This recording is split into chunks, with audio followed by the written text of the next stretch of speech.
नमस्कार। आज के इस विश्लेषण में हम एक ऐसे मास्टरपीस के पन्नों को पलटने जा रहे हैं जिसने भारतीय समाज की गहराइयों को पूरी तरह से झकझोर कर रख दिया था। जी हां, हम बात कर रहे हैं मुंशी प्रेमचंद की कालजयी रचना गोदान की। आज के इस दिलचस्प सफर में हम सिर्फ एक छोटे से गांव की कहानी नहीं सुनेंगे, बल्कि इसके जरिए पूरे भारतीय समाज की एक बहुत बड़ी और गहरी तस्वीर को समझने की कोशिश करेंगे। तो बिना किसी देरी के चलिए शुरू करते हैं। तो चलिए सीधे मुद्दे पर आते हैं।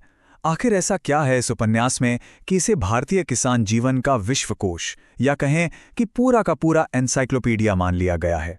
जरा सोचिए, क्या सिर्फ एक अकेली कहानी एक पूरे कृषि समाज की सच्चाई, उसकी पीड़ा और उसकी मजबूरियों को समेट सकती है? बिल्कुल।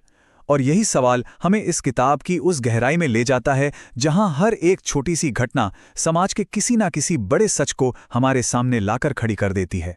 अब इस कहानी की रूह को समझने के लिए सबसे पहले इसके प्रमुख पात्रों से मिलना जरूरी है।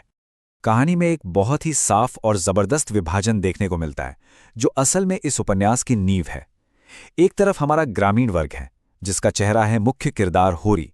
होरी एक बेहद गरीब लेकिन बहुत ईमानदार, मर्यादा में रहने वाला और सहनशील किसान है। उसी का बेटा है गोबर, जो पुरानी मान्यताओं से तंग आकर बगावत करता है और शहर की तरफ भागता है। और दूसरी तरफ है हमारा शहरी और उच्च वर्ग, राय साहब जैसे जमींदार जो समाज में अपने रुतबे के लिए शोषण करते हैं, और मिस्टर खन्ना जैसे बैंकर जो नई पूंजीवादी व्यवस्था का जीता जागता सबूत हैं। यह साफ तौर पर दिखाता है कि कैसे गांव की साधारण गरीबी का सीधा टकराव शहर के शोषक वर्ग से होता है। अब जरा इस कहानी की महिलाओं पर नजर डालिए। प्रेमचंद जी ने महिला पात्रों के जरिए अलग अलग विचारधाराओं को क्या खूब पिरोया है। जैसे ग्रामीण नायिका धनिया को ही ले लीजिए।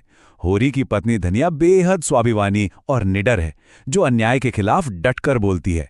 वहीं झूनिया अपने हक के लिए लड़ने वाली एक साहसी लड़की है।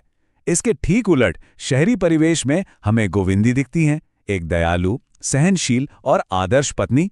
और फिर आती हैं मिस मालती, एक पढ़ी लिखी, मॉडर्न और आजाद ख्यालों वाली लेडी डॉक्टर। ये सभी पात्र मिलकर हमें बताते हैं कि पारंपरिक मजबूती और आधुनिक स्वतंत्रता दोनों ही हमारे समाज के कितने अलग लेकिन अहम पहलू हैं। इन मुख्य किरदारों के अलावा भी इस उपन्यास में एक पूरी दुनिया बसती है। हीरा और शोभा जैसे होरी के भाई, भोला नाम का ग्वाला और मिस्टर मेहता जैसे दार्शनिक और आदर्शवादी प्रोफेसर, ये सब मिलकर कहानी के ताने बाने को बुनते हैं। और हाँ, पुनिया, सिलिया, मातादीन और दातादीन जैसे किरदार तो इस पूरे ग्रामीण परिवेश को इतना असली बना देते हैं कि लगता है जैसे हम खुद उसी गांव में खड़े हों। ये सिर्फ एक इंसान की कहानी नहीं है, बल्कि अनगिनत छोटी छोटी जिंदगियों का एक जीता जागता कैनवस है। यहाँ जो बात वाकई सबसे ज्यादा दिलचस्प है, वो ये कि प्रेमचंद ने हर एक पात्र को समाज में उनकी भूमिका के हिसाब से बड़ी ही बारीकी से बांटा है। ये कोई इत्तेफाक नहीं है। हर नाम, हर आदत समाज के एक खास वर्ग या सोच को दिखा रही है। इससे एक बात तो बिल्कुल शीशे की तरह साफ हो जाती है कि ये रचना महज कुछ लोगों की कहानी नहीं, बल्कि पूरे भारतीय समाज का एक सटीक नक्शा है। चलिए अब किरदारों से थोड़ा जूम आउट करते हैं और उन बड़े विषयों पर बात करते हैं जिन पर यह पूरी कहानी टिकी हुई है। सच कहूं तो गोदान सिर्फ एक गांव का दुख दर्द नहीं है, ये उस वक्त के पूरे सिस्टम की कहानी है। इसमें कई भारी भरकम सामाजिक मुद्दे लगातार चलते रहते हैं, जैसे किसानों का वो कभी न खत्म होने वाला शोषण, समाज की जड़ों में बैठी गहरी असमानता, तेजी से पैर पसारता पूंजीवाद और समाज में औरतों की असली जगह। और इन सब से ऊपर धर्म और पुरानी रूढ़ियों का वो भारी बोझ जिसके तले आम आदमी हमेशा दबा रहता है। इन्हीं सब सिस्टम की कमियों के बीच इन किरदारों की किस्मत तय होती है।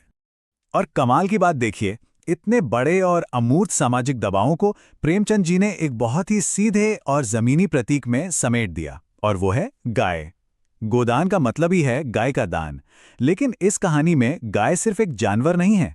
ये उस ग्रामीण समाज में एक गरीब की प्रतिष्ठा, उसकी गहरी धार्मिक आस्था और उसके अंतिम भाग्य का सबसे बड़ा प्रतीक बन जाती है।